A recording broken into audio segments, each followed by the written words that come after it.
Ang next teen artists, extra pagdating sa activities as a student. Ako po pala si Joselle Bawiga, 17 years old from Cebu City. Ako po ay isang malikot na bata. Caring din po ako, especially po sa parents ko. Kapag may nararamdaman po sila, inaalagaan ko po sila. Ang mama ko po ay isang teacher sa elementary and yung papa ko po ay isang elementary principal. 4 po kaming magkakapatid, pangatlo po ako. Sa bahay po, maingay po talaga kami. Mag-uusap kami, malaki po talaga yung boses namin.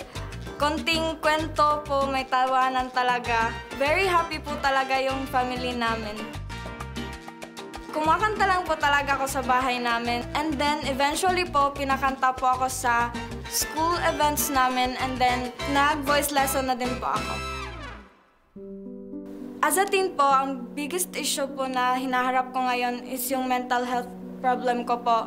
Minsan po, hindi ko po mapigilan maiyak gabi-gabi po. Minsan po talaga sa academics ko po. Mafe-feel ko lang po na happy po ako na may mom po ako at dad na teacher and principal.